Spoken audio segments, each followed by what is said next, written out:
এই সক্রিয় সদস্য কল্পনা টল্পনা যে আঁকছে আর কি মোটামুটি ম্যাক্সিমাম টাইপসটা আমাদের এই নিয়ে তার ড্যান্স দিবস এবং সংস্কৃতময় মানুষ আমরা তার একটা নৃত্য উপভোগ করবো।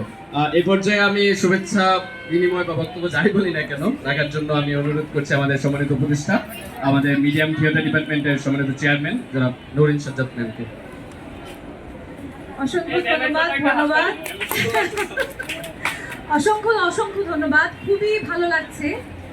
যেমন গতকালকে তেজিয়া কলেজ সেন্ট্রালে আয়োজন করলো বৈশাখে, আজকে গ্রিন বয়েজ আয়োজন করেছে এবং গ্রিন বয়েজ তাদের নামের সাথেই তাদের কর্মের সাথে মিল রেখে একদম ওপেন এয়ারে যেভাবে আমরা নতুন বছরকে বরণ করে নিই সেভাবে আয়োজন করেছে।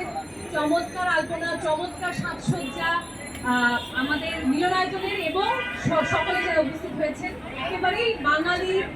আমরা যে বাঙালি, আমাদের সংস্কৃতিকে আমরা যে কারো দিকে তাকালেই বুঝতে পারছি বাঙালি সেজে এসেছি আমরা। নতুন বছর আমাদের জীবনে আনন্দ বয়ে আনুক, মঙ্গল বয়ে আনুক, আমরা যেভাবে কাটাচ্ছি তার থেকেও আরো আরো আরো আরো চমৎকারভাবে আমাদের জীবন অতিবাহিত যেন করতে পারি। বক্তব্য দীর্ঘায়িত করার কোনো দরকার নেই। সবাইকে অসংখ্য ধন্যবাদ, অসংখ্য ভালোবাসা, শুভ নববর্ষ।